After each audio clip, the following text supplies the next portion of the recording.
మేము గత 8-9 సంవత్సరాలుగా ఆశేషు గారితో కలిసి పనిచేస్తున్నాము.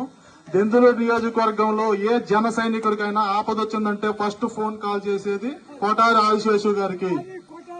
ఫోన్ చేసిన మరుక్షణమే తన అవైలబిలిటీలో ఉన్నా లేకపోయినా లోకల్లో ఉన్న నాయకులతో, అక్కడ ఉన్న జన సైనికులతో మాట్లాడి ఏ పోలీస్ కేసు వచ్చినా లేదా ఆర్థికంగా గానీ లేదా మన మెడికల్ గా గానీ ఏ రోజుకి ఆయన దగ్గరికి వచ్చిన ఒక్క విషయాన్ని కూడా నేను చెయ్యలేను అనే మాట లేకుండా మన దెందులూరు నియోజకవర్గంలో కంప్లీట్ చేసుకుంటా వస్తున్నారు. అలాంటి వ్యక్తి నాయకత్వంలో పనిచేస్తున్నందుకు నేను చాలా గర్వంగా ఫీల్ అవుతున్నా. మనందరం కూడా అలాంటి గొప్ప వ్యక్తి నాయకత్వంలో పనిచేసి దెందులూరు నియోజకవర్గంలో ఇలాంటి వ్యక్తిని మనం గెలిపించుకోగలిగితే రానున్న రోజుల్లో మనం కూడా దెందులూరులో ఒక ఉన్నతమైన స్థితిలో ఉండగలుగుతాం. మన భవిష్యత్తు తరాలకు కూడా మంచి ఉపాధి అవకాశాలు దొరుకుతాయి.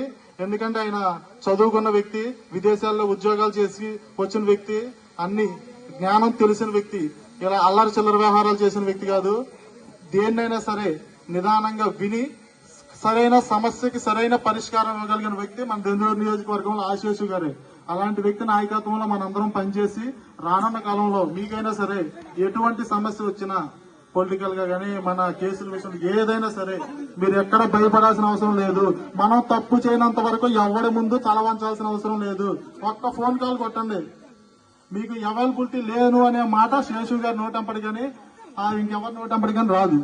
కాబట్టి దయచేసి మీరందరూ మన పార్టీని అభివృద్ధి చేసి పవన్ కళ్యాణ్ గారిని సీఎం అయ్యే వరకు మనం ఇలాగే కలిసి పనిచేద్దాం.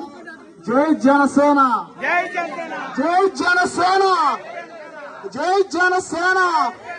పవన్ కళ్యాణ్ గారి నాయకత్వం, పవన్ కళ్యాణ్ గారి నాయకత్వం, పవన్ కళ్యాణ్ గారి నాయకత్వం, ఆదిశేషు గారి నాయకత్వం, ఆదిశేషు గారి నాయకత్వం, ఆదిశేషు గారి నాయకత్వం. జై హింద్.